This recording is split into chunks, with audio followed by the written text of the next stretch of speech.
Ghana is expected to experience intense droughts and flooding in the coming years if government fails to address climate change in the country.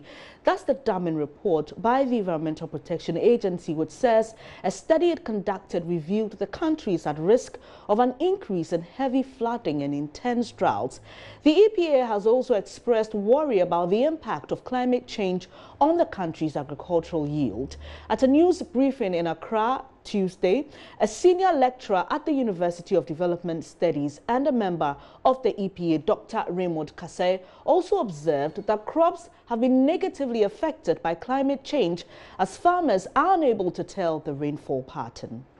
Some analysis that we've carried out so far is showing that the two extremes are going to increase over time. So if we've counted for a number of droughts in the last 40 years, those number of droughts are going to increase. If we've counted a number of floods in the past years, the number of floods are going to increase. So the two extremes are going to increase as we are going forward. So we need to prepare as a country for these two extremes, the droughts and the floods. When do the rains really begin becomes a big problem for farmers to start planting. So the false start is something that affects agric in this country. Then the dry spells is another problem. Many of our farming practices rely heavily on rain-fed agriculture.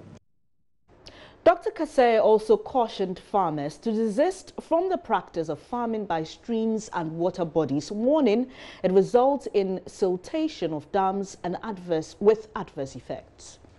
Farmers today are dependent on many things and of course are doing a lot of the farming by the streams.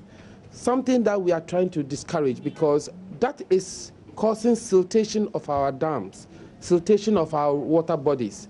And very soon we start to worry about energy because once our dams are silted, a lot is not running down Akosombo and not enough to generate electricity.